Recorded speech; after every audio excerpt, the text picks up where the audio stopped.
Hi friends, welcome to Bhavani Aari creatives. என் பையன் வந்து குலோப் ஜாமுன் கேட்டுகிட்டே இருந்தான். எனக்கு வந்து அந்தளவுக்கு குலோப் ஜாம் பண்ண தெரியாது, ஏதோ ஓரளவுக்கு தான் பண்ண தெரியும். ஸோ நானே பண்ணுறேன், நீ சொல்லு அப்படின்னு சொன்னான். சரி, அதனால் நைட்டு வந்து ரொம்ப போர் அடிச்சுதுன்னு சொல்லிட்டு ஒரு 2 o'clock நேற்று நைட்டு வந்து 2 o'clock வந்து நாங்கள் சரி பண்ணலாம் அப்படின்னு சொல்லிட்டு கிச்சனுக்குள்ளே போனோம். சரி அப்படியே பண்ணுறோமே, ஒரு வீடியோ எடுத்து போடுவோம், எதோ எங்களுக்கு தெரிஞ்ச மாதிரி அப்படின்னு சொல்லி ஒரு வீடியோ எடுத்திருக்கோம். பாருங்கள், நான் அப்படியே பேசுகிறது எல்லாமே இருக்கும். ஸோ எப்படி இருக்குதுன்னு சொல்லுங்கள், லைக் பண்ணுங்கள், ஷேர் பண்ணுங்கள், சப்ஸ்கிரைப் பண்ணுங்கள். காமெடியாக தான் இருக்கும்னு நினைக்கிறேன். நாங்கள் பண்ணி வச்சுருக்கிற குலோப் ஜாமு கொஞ்சம் கட்டிடுச்சு, ரொம்ப சிறப்பு வந்து அதிகமானதுனால கொஞ்சம் கட்டிடுச்சு. பாருங்கள். ஓகே,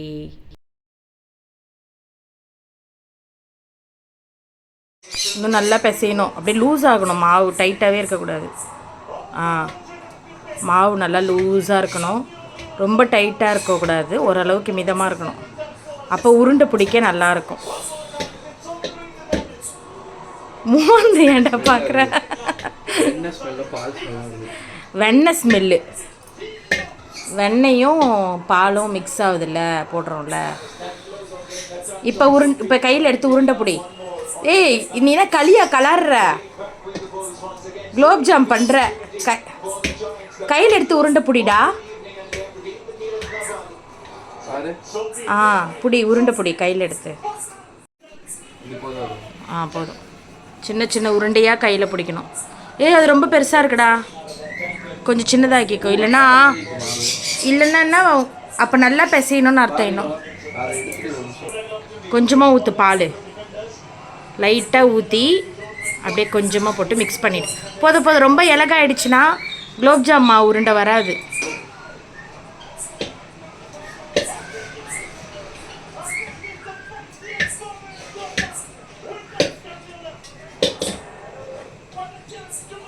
இப்போ நல்லா பிசைஞ்சிட்டியா?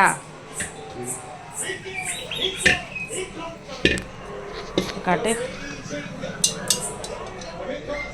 இது போதும், அவ்வளோதான். உருண்டை பிடிச்சிட வேண்டியதான். இப்போ உருண்டை பிடிக்க கரெக்டாக இருக்கும்.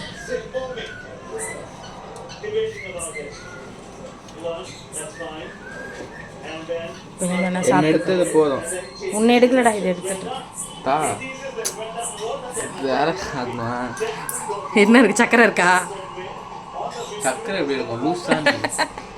ஒரு மாதிரி ஸ்வீட்டாக இருக்கும்டா, ஒரு மாதிரி இருக்கா? அதை தான் சொல்கிறேன், அது டேஸ்ட் இருக்கும். நல்லா உருண்டை பண்ணு.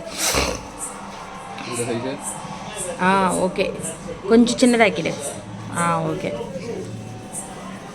நல்லா உருண்டை பண்ணி தட்டில் மேலே வச்சுரு. அதில் வேணுன்னா நீ பாதாம், பிஸ்தா, நட்ஸு இதெல்லாம் கூட போட்டுக்கலாம். வெடிப்பு இல்லாமல் உருண்டை பண்ணணும். நல்லா உருட்டணும், நல்லா உருட்டிகிட்டே இருக்கணும். அப்போ தான். பாலை மூடு, தட்டு போட்டு.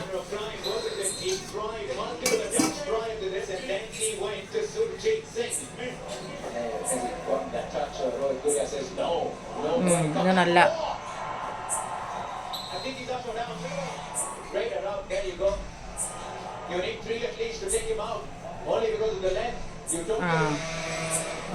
வெடிப்பு வருது. அதுக்குள்ளே இப்போ நம்ம தண்ணி கொதிக்கிறதுக்கு நம்ம கேஸ் பற்ற வச்சு குண்டானை வச்சுடு. எடுத்து தண்ணி குண்டானை கரெக்டாக அதில் எத்தனை டம்ளர் தண்ணி ஊற்றுறமா? 3 டம்ளர் தண்ணி ஊற்றிருக்கேன். அப்படியே வச்சுட்டா நல்லா சுண்டணும் தண்ணி. நல்லா கொஞ்சம் ஓரளவுக்கு திக்காக வர்ற வரைக்கும் சுண்டணும். தண்ணி கொதிக்கும் போது ஏலக்காய் போடணுண்ணே. வெடிச்சா புரியல எனக்கு, என்ன சொல்கிற? இல்லை, வெடிச்சிருக்கு. வெடிப்பாக இருக்கேடாண்ணா. இது வெடிச்சாதான் சிக்கன் 65 எப்படி கத்தி வச்சு அறுப்புமா? மசாலா எப்படி இறங்கணும், அந்த மாதிரி சிறப்பு. மசாலா இறங்கணும், அந்த மாதிரி சிறப்பு இறங்குமா, சக்கரை சிறப்பு அந்த வெடிப்புக்குள்ளே. முதல்ல அப்படி பண்ண மாட்டாங்க. உருண்டையாக, இப்போ நீ கடையில் வாங்கி சாப்பிடல, உருண்டையாக இருந்தால் தான் நல்லாயிருக்கும் குலோப் ஜாம். இப்போ போடுறா, ஏலக்காய் போடுறா. கொஞ்சமாக போடு, என்கிட்ட காட்டு.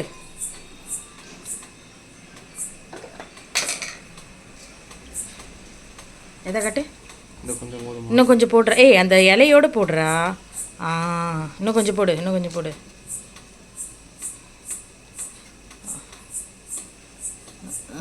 போதும் போடு. போடுனா போட்டேன். அவ்வளோதான். இப்போ நல்லா இப்போ வந்து சர்க்கரை என்ன பண்ணுற, இதில் 2 டம்ளர் உப்பு போடு. பார்த்து.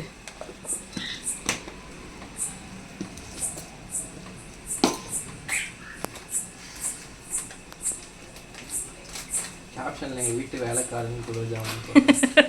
நீ வேலைக்காரனா லூஸு? ஒரு பெத்த பையனை போய் வேலைக்காரன்னு போடுவாங்க. 2 டம்ளர். அந்த பக்கமும் பேக்கெட் ஓப்பன் ஆயிடுச்சு.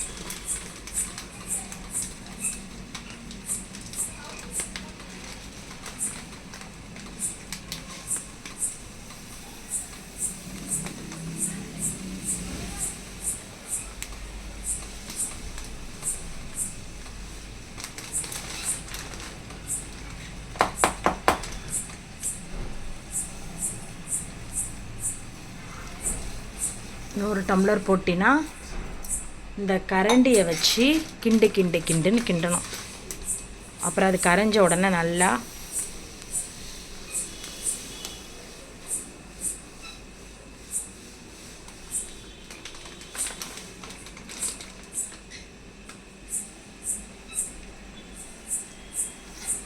கொட்ட. அப்படியே வீடியோ லென்த் வர வேணாமா? போதும். இந்த வீடியோ லென்த் வந்தாலே ரொம்ப லென்த்தியாக போயிடும். இந்த கலக்கு. வேலைடா அதெல்லாம். இந்த மாதிரி வேலைலாம் பண்ணாதடா. இதை போட்டு கலக்கு.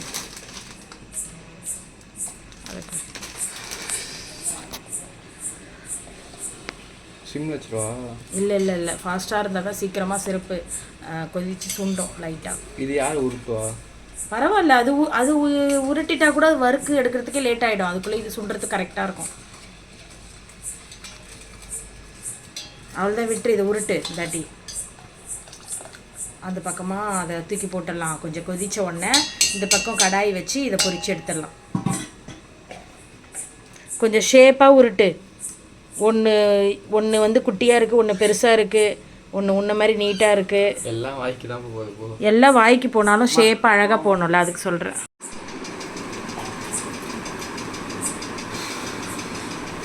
கடாய் நல்லா காயட்டும்டா. ஏன்னா அந்த தண்ணிலாம் போயிட்டோம். அப்போ தான் எண்ணெய் ஊற்றினா எல்லாம் தெளிக்கும் தண்ணி.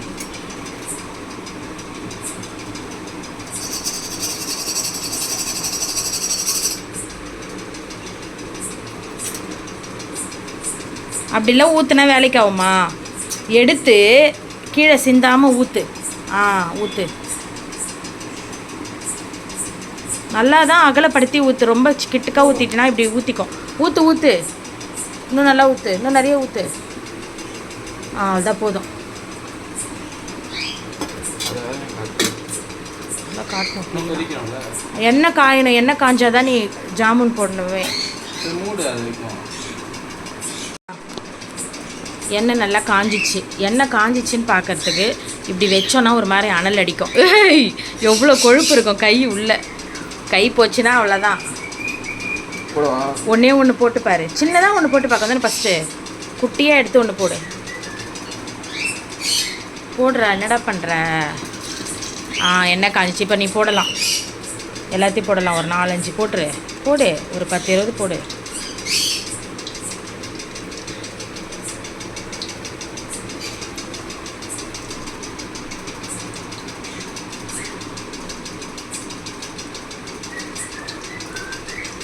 ஒரு வாட்டி சகப்பு கொய்யாக்காய் கிடைக்கிது, ஒரு வாட்டி வெள்ளை கொய்யாக்காய் கிடைக்கும்.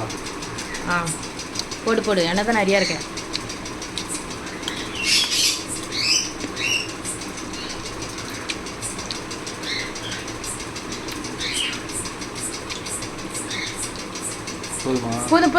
போதும். இப்போ சிம்மில் வச்சிரு. ஏன்னா உனக்கு வந்து கலராத. இது இப்போ கலரி விட்டினா உடஞ்சிரும். கொஞ்சம் இப்போ கடாய் இருக்குது, பத்திரம். அப்படியே சாப்பிடுங்க.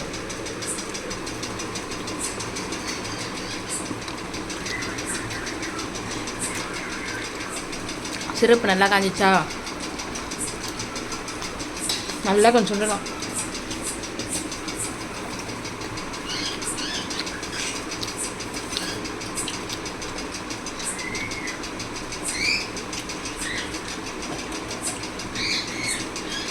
இப்போ திருப்பு.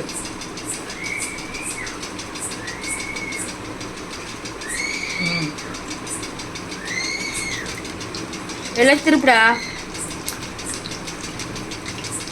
அந்த சைடு இருக்கு அந்த கலர்.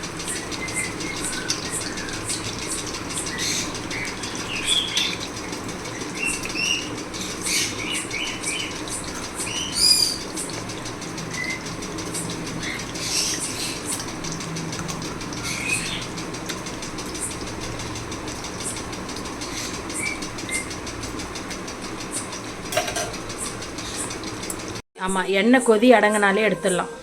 எடுத்து இதில் போடு. நல்லா எண்ணெய் ட்ரை ஆக்கி போடு.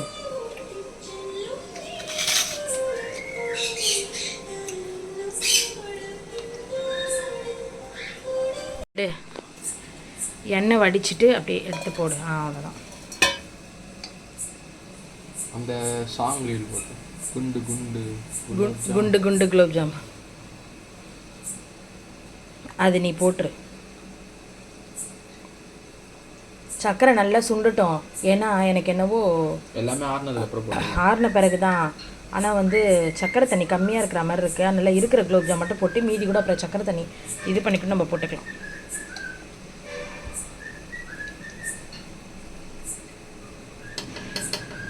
பன்ட்டு எப்படி பாடுது பாரு, ஹிக்கு ஹிக்கு குக்குன்ட்டு.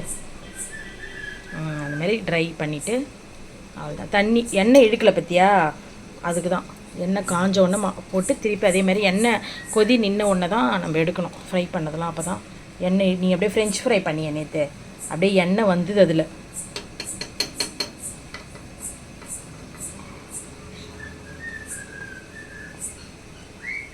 இதே காட்டில் நீ எடுக்கிறதே இல்லையே ஏதோ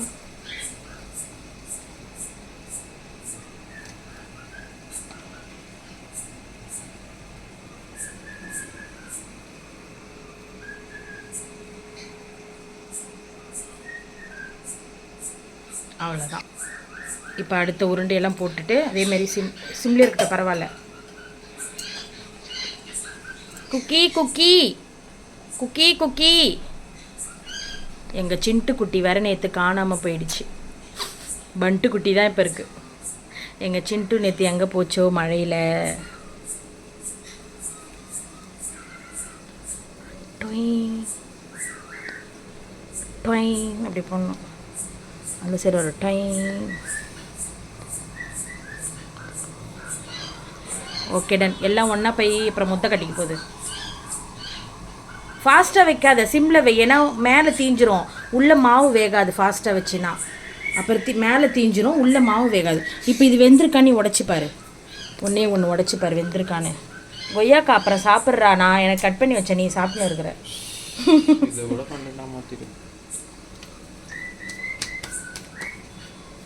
உடச்சு பாருடா. சூடா இருக்கு, நீ உடச்சு பாரு. வெந்துச்சு. இது மாதிரி வெந்திருக்கணும். அவ்வளோதான். சூப்பர். Gulab jam ready. இது வந்து பெருசாக போட்ட இது தானே. இரு கலர் இதை வேணாம். இது வந்து கொஞ்சம் லைட்டாக வெடிச்சிருக்கிற மாதிரி இருக்குது. வெடிக்க விடுற மாதிரி இருக்குது. அப்படியே இருக்கட்டும், அப்படியே இதுவாகட்டும். கலர்னால் வெடிச்சிடும். அப்புறமா திருப்பிக்கலாம் கொஞ்சம் ப்ரௌன் ஆன ஒன்று. முழுகவே இல்லை. முழுகும் அப்புறம் கலர் இருக்கலாம். இப்படியா போடுவாங்க.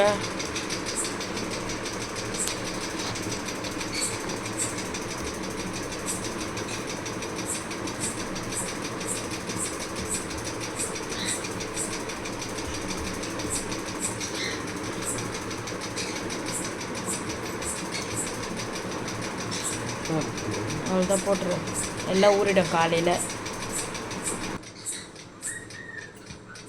ஆமாம், எல்லாம் போட்டினா காலைல ஊறிடும் நல்லா. போட்டு பத்துமா?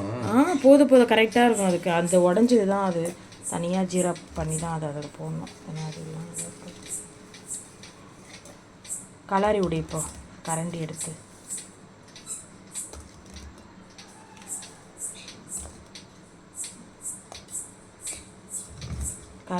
கலர் உடையாது.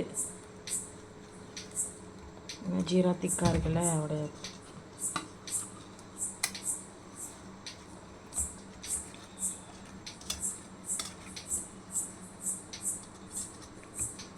இல்லை இப்படி இது பண்ணு. நீ ஜீரா நிறைய வேணான்ட்டல, இது கரெக்டாக ஊறி இதுக்கு வெறும் குலோப்ஜாம் மட்டும் நிறையா இருக்கும், ஜீரா இருக்காது, கரெக்டாக இருக்கும்.